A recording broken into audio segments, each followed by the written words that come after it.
ठीक है, सबसे पहले आज हम बात करेंगे चरक संहिता के सूत्रस्थान के पहले अध्याय यानी कि दीर्घ जीवितीय अध्याय के बारे में।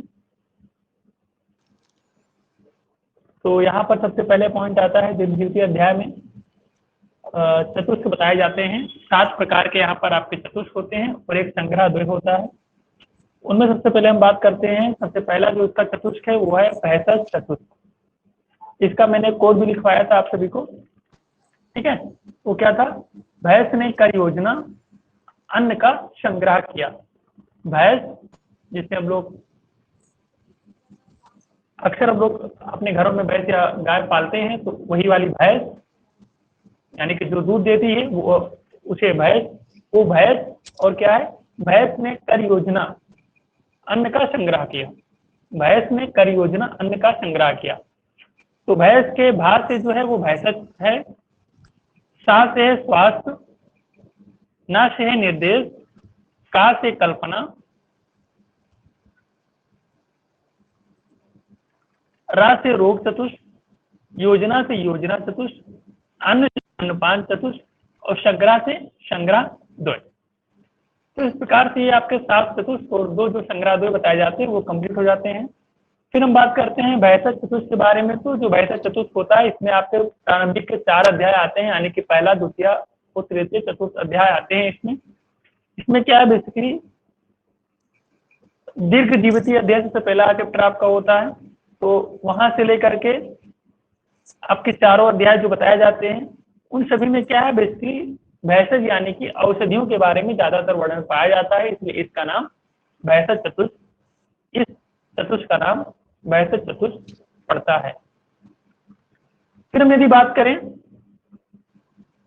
चरक संहिता में बताए गए द्वितीय चतुष्क के बारे में, तो उसमें क्या होता है कि वो होता है आपका स्वास्थ्य चतुष्क।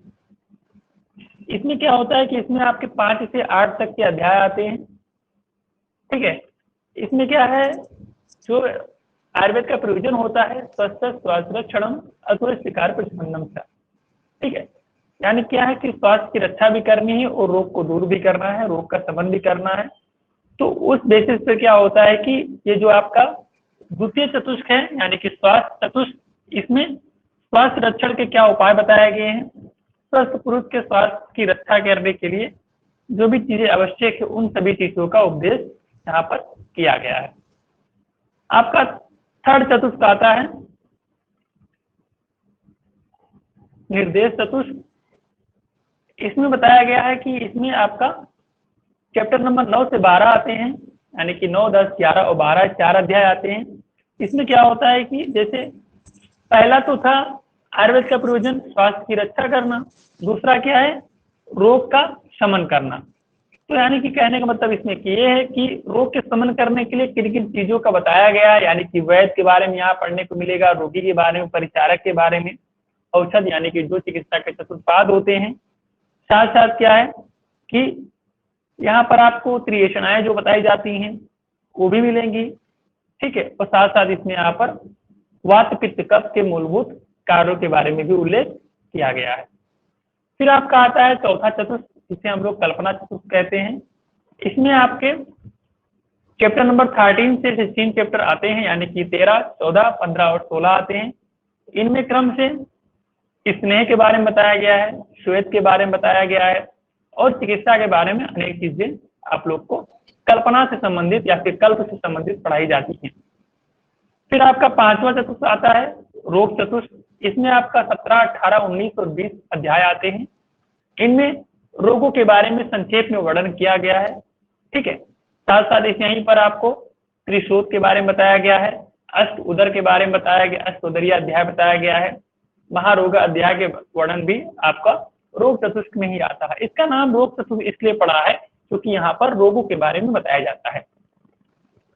फिर आपका 6वां चतुष्क आता है योजना चतुष्क, ठीक है।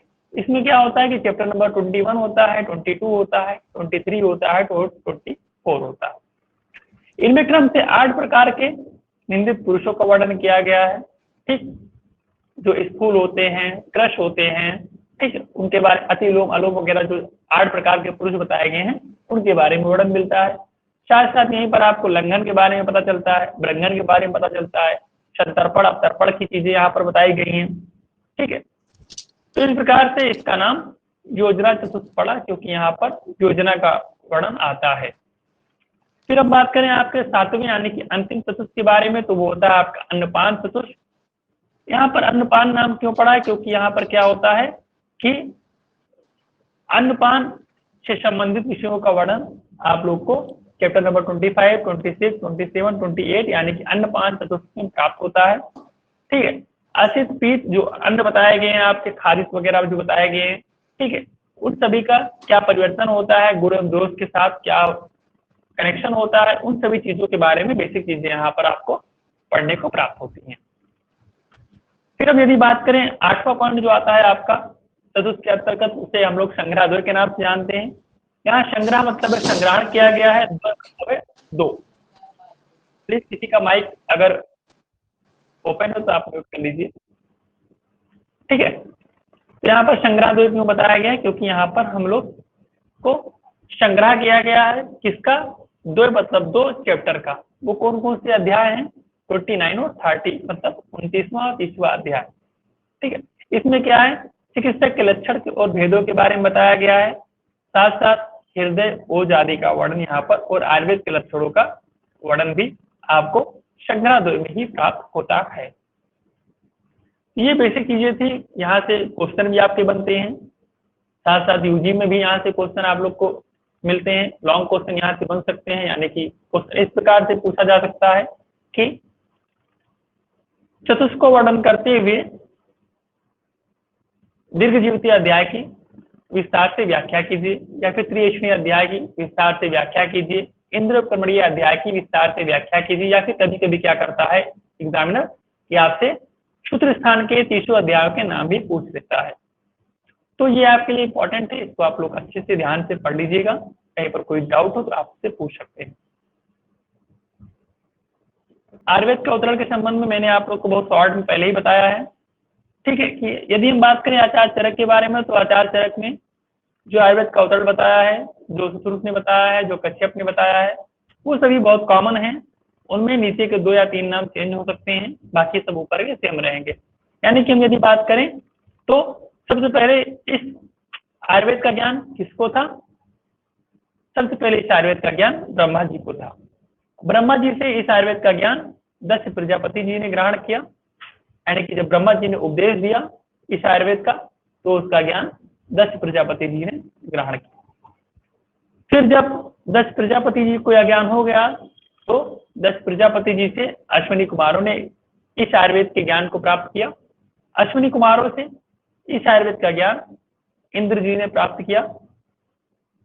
ये चारों पॉइंट यानी कि ब्रह्मा जी, दक्ष प्रजापति जी, अश्विनी कुमार एवं इंद्र जी, ये चारों जो नाम है ये लगभग सभी में कॉमन है। यानी कि कश्यप संहिता की बात करें, अघवट की बात करें, सुश्रुत की बात करें, चरक की बात करें, ये तो चारों में आपके कॉमन है। ठीक, इसको सिंपल सा याद कैसे करना है आप लोग को, कुछ करना नहीं है, सिंपल सा ये आप समझ लीजिए कि B for Brahma ji, D for Daksh Prajapati, A for Ashwini Kumar, I for Indra. यानी कि B D A I, Brahma, Daksh Prajapati, Ashwini Kumar, Indra, ये सभी में कॉमन रहेगा। फिर मैटर कहाँ से टर्न होता है, वो आपका इंद्र जी के बाद से होता है। तो यदि बात करें चरक संहिता के बताया गया आयुर्वेद का अवतरण के बारे में, यानी कि चरक संहिता में किस प्रकार का आयुर्वेद का अवतरण बताया गया है, तो वो है आपका इंद्र जी के बाद। इंद्र जी से आयुर्वेद का ज्ञान आचार्य भारद्वाज जी ने प्राप्त किया। भारद्वाज जी से आयुर्वेद का ज्ञान पुनर्वसु आत्रेय को प्राप्त हुआ। फिर बाद में पुनर्वसु आत्रेय के 6 शिष्य थे, जिनका नाम क्रमशः अग्निवेश, भेल, जसुकर्ण, पराशर, हारित और क्षारपाणी था। पुनर्वसु आत्रेय जी ने इस आयुर्वेद का उपदेश अग्निवेश, भेल, जसुकर्ण, पराशर, हारित और क्षारपाणी को दिया। इस प्रकार यह आयुर्वेद इस पृथ्वी लोक पर पूर्ण रूप से प्राप्त हुआ। यानी कि सबसे पहले ब्रह्मा जी, फिर दक्ष प्रजापति जी, फिर अश्विनी कुमार, फिर इंद्र, फिर भारद्वाज, फिर पुनर्वसु आत्रेय, अंत में आत्रेय जी के 6 शिष्य ने इस आयुर्वेद का ज्ञान प्राप्त किया। तो ये हो गया बात आपके आयुर्वेद के अवतरण के बारे में। फिर इसके बाद हम बात करें तो बहुत सारी इसमें कहानियां आपकी हैं, बहुत सारे ऋषियों की यहाँ पर गणना बताई गई है। महर्षियों का क्यों सभी महर्षि वहां एकत्रित हुए, तो वो सब आपके सिलेबस का महत्वपूर्ण विषय नहीं है, इसलिए हम उसको स्किप करेंगे। फिर हम आगे बढ़ते हैं, यहाँ पर हम बात करेंगे त्रिसूत्र आयुर्वेद के बारे में। ये भी काफी इंपॉर्टेंट पॉइंट होता है। सूत्र स्थान का पहले अध्याय के बारे में यदि बात करें हम, तो ये यहाँ का काफी इंपॉर्टेंट पॉइंट है, तो हम लोग इसके बारे में जानेंगे। ठीक है, तो श्लोक नंबर 24 में बताया गया है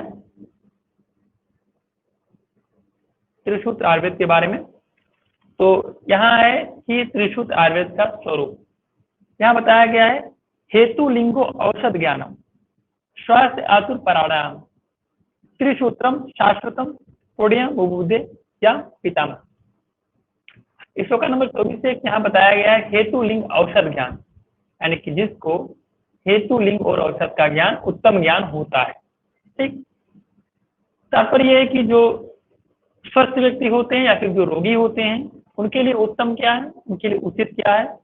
ठीक, उनके लिए उचित ये है कि जो चिकित्सक होता है उसे हेतु का, लिंग का और औषध का ज्ञान होना चाहिए।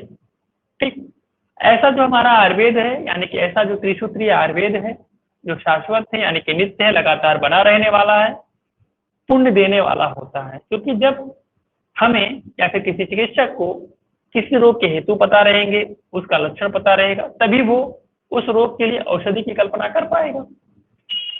जब उसे हेतु का उत्तम ज्ञान रहेगा, लक्षण का उत्तम ज्ञान रहेगा और साक्षात औषधियों का भी उत्तम ज्ञान रहेगा, तो वो स्वस्थ व्यक्ति के स्वास्थ्य की रक्षा भी कर सकता है और रोगी के रोग को निवारण भी करा सकता है। यानी कि जो आयुर्वेद का प्रयोजन है स्वस्थ स्वास्थ्य रक्षण अतुर विकार संबंधम, वह उस पर खरा उतर सकता है, यानी कि वह उसे एक व्यक्ति को फॉलो करवा सकता है। यही होता है आपका त्रिसूत्र आयुर्वेद। यानी कि इसमें क्या 3 पॉइंट है। त्रिसूत्र मतलब क्या है, 3 सूत्र हैं। ठीक, सूत्र मतलब क्या होता है, बेसिक चीजें होती है वो। जैसे सूत्र स्थान यहाँ पर बताया गया है कि एक माले के रूप में सभी अध्याय को गूंथा गया है। जैसे एक माला बनता है, फूलों का जो माला बनता है उसमें अनेक प्रकार के फूलों को मिला करके बनाया जाता है। उसी प्रकार से क्या है यहाँ पर कि 3 ऐसी चीजें मतलब मिलाई गई हैं, ऐसे सूत्र मिलाए गए हैं, इसलिए इसका नाम आयुर्वेद त्रिसूत्र आयुर्वेद पड़ा। वो कौन कौन 3 चीजें हैं, हेतु, लिंग और औषध। ये देखिए आपका एक चार्ट बना हुआ है, हेतु, लिंग और औषध, यही आपका त्रिसूत्र आयुर्वेद होता है। सबसे पहले यदि बात करें हेतु सूत्र के बारे में, तो हेतु सूत्र को बताया गया है कि काल, यानी कि जिसे हम लोग परिणाम कहते हैं, इंद्रियां, ठीक, कर्म, काल, इंद्रियां और कर्म। ठीक है, जब इनका अतियोग, मिथ्या योग या फिर हीन योग होता है तो वह हेतु के रूप में, यानी कि किसी भी रोग की उत्पत्ति के कारण बनते हैं। फिर हम बात करें परिणाम के बारे में, तो परिणाम सब 2 प्रकार से यहाँ डिवाइड किया गया है। पहला एक है आपका भूख लगना, प्यास लगना, मतलब परिणाम का अर्थ भी काल होता है। तो यदि हम बात करें भूख भी समय से लगती है, प्यास भी समय से लगती है, साथ साथ कह रहे हैं पर जरा, वृद्धावस्था, युवावस्था, ये सब चीजें समय से अपने कालानुसार आती हैं। फिर हम यदि बात करें प्रज्ञापराध के बारे में, यहाँ बताया गया है धी भ्रंश, धृति भ्रंश, स्मृति भ्रंश। इसका एक श्लोक आता है, धी धृति स्मृति भ्रंशा कर्म यत करते अशुभम। ठीक है, सर्वदोष प्रकोपणम करके है। ठीक, तो वो होता है आपका प्रज्ञा अपराध। ठीक, जो समस्त रोग उत्पन्न होते हैं वो उनमें बेसिकली 3 मुख्य कारण बताए जाते हैं। ठीक, कौन कौन से, इंद्रियों का अतियोग, मिथ्या योग, हीन योग, प्रज्ञा अपराध और परिणाम, यानी कि अशांत इंद्रिया संयोग, प्रज्ञा अपराध और परिणाम। ये 3 मुख्य हेतु होते हैं किसी भी रोग के उत्पादक। फिर हम यदि बात करें लिंग सूत्र के बारे में, तो जो लिंग सूत्र बताया जाता है उसमें क्या क्या आता है आपका, पूर्व रूप, रूप, अनुपचय और संप्राप्ति। बेटा को पूछना है।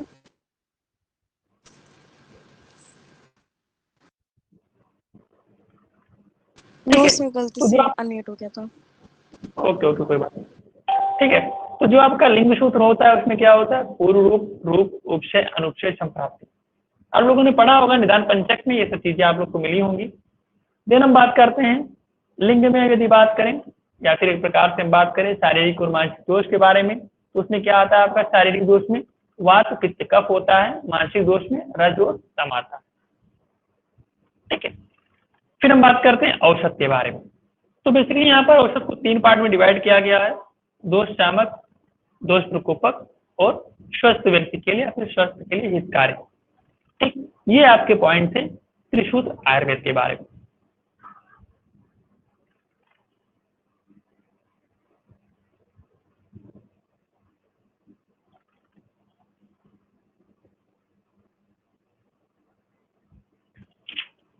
फिर इसके बाद पॉइंट आता है आपका षड पदार्थ विज्ञान।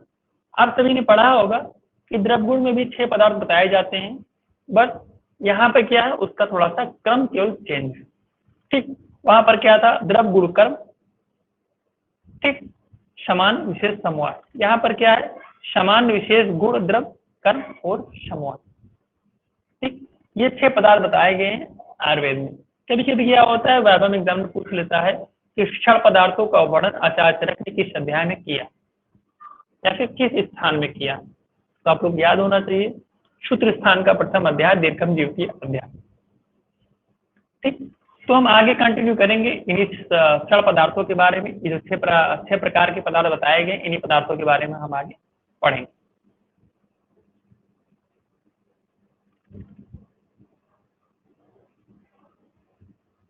ये तो देखिए यहाँ पर फिर से मतलब बता रहे हैं कि जो 6 मैंने अभी जो बताया आप लोग को 6 जो 6 से थे अग्निवेद, भेल, जतुकड़, पराशर, हारित और क्षारपाणी। ठीक है, तो ये वही चीज है आयुर्वेद का अवतरण का ही पार्ट है। ये यहाँ पर दिया गया है श्लोक नंबर 30 और 31 में। यहाँ कह रहे हैं भारद्वाज ऋषि के शिष्य आत्रेय पुनर्वसु ने प्राणी मात्र की मित्रता की बुद्धि रखकर, यानी कि एक प्रकार से यदि बात करें हम तो जो आयुर्वेद का अवतरण किया गया है, जब प्राणियों में दुख की स्थिति हो गई, रोग की अवस्था आने लगी, तब सभी ऋषिगण सभी मुनिगण ब्रह्मा जी के पास जाते हैं, उनसे ज्ञान प्राप्त करते हैं। ठीक है, तो ये सब लगातार क्रम चलता रहता है। तो इस प्रकार से आयुर्वेद की उत्पत्ति आयुर्वेद का अवतरण इस पृथ्वी लोक तक आया हुआ है।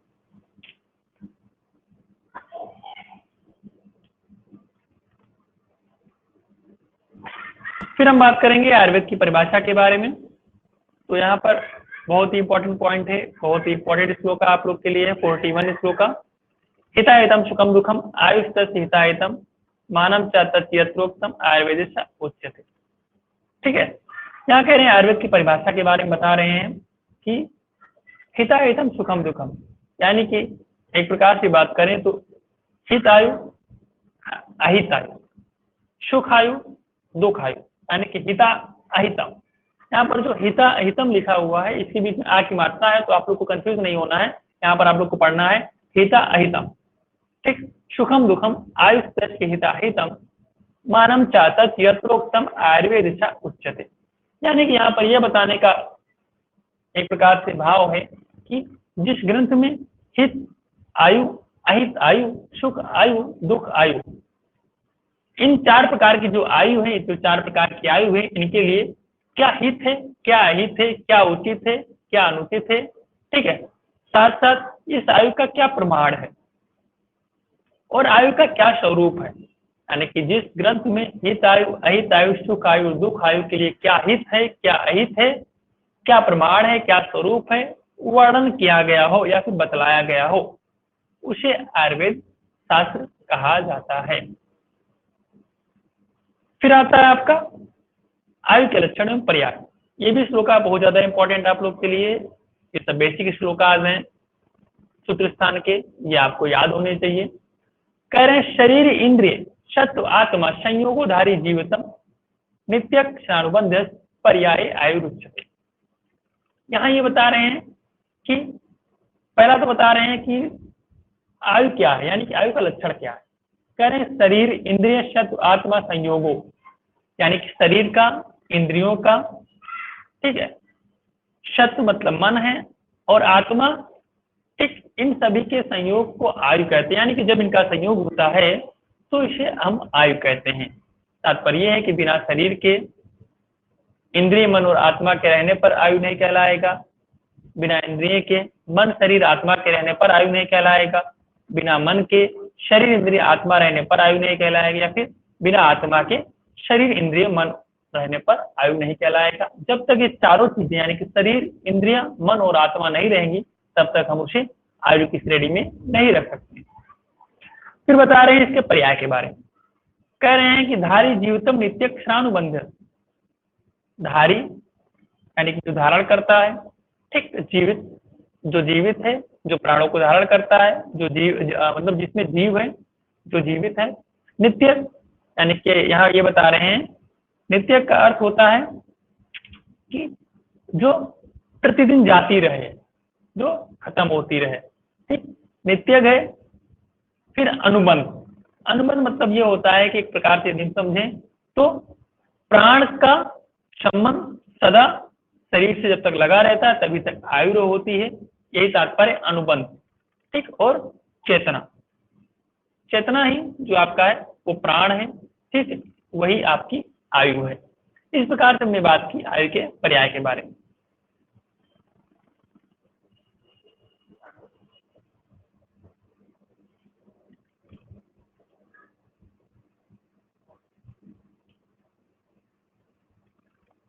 फिर हमारा आता है सबसे पहला पॉइंट जो हमने पढ़ा था क्षण पदार्थ में सामान्य, ठीक। साथ साथ यहाँ पर एक पॉइंट और है विशेष, सामान्य और विशेष के बारे में यहाँ बता रहे हैं। सर्वदा सर्वभावना, जो श्लोक इंपॉर्टेंट है मैं उसको मार्क करवा दे रहा हूँ, आप लोग उसको पढ़ लीजिएगा, ठीक है, और उसको मैं पढ़ाई भी दे रहा हूँ। बाकी जो इंपॉर्टेंट नहीं है मैं उसको स्किप किए दे रहा हूँ, ठीक है।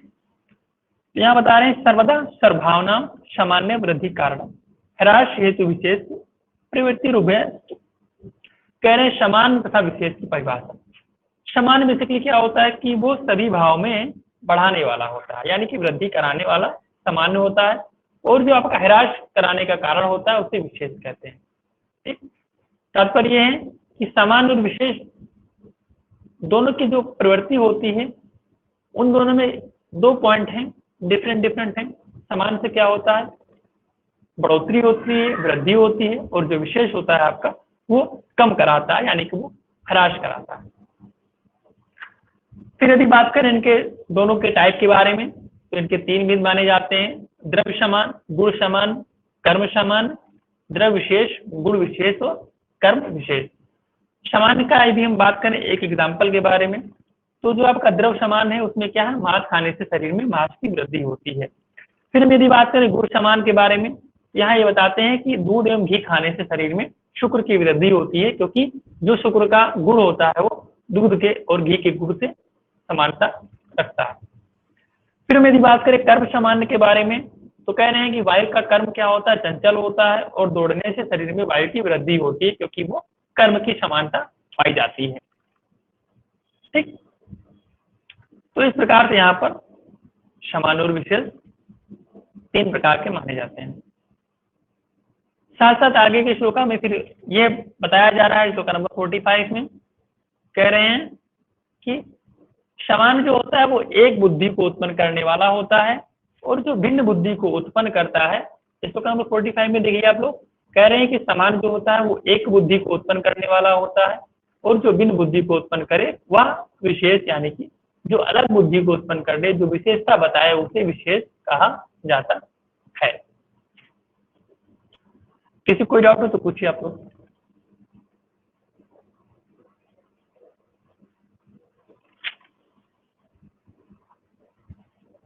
कोई डाउट है किसी को तो पूछिए।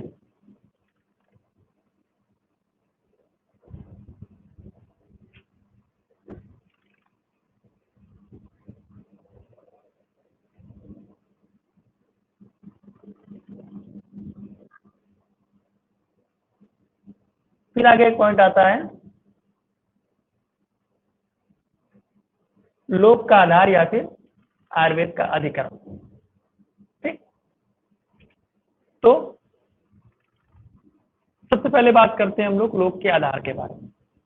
यहाँ ये बताते हैं कि जो जीवन है यानी कि जो जीवात्मा है उसका क्या आधार है। श्लोक नंबर 46 में बता रहे हैं कि तीन दंड के समान, यानी कि तीन डंडों के समान, या फिर तीन पैरों के समान, या फिर त्रिस्तंभ के समान क्या है, सत्व आत्मा और शरीर है। इनके संयोग से यह लोक अर्थात जीवात्मा युक्त शरीर रहता है, और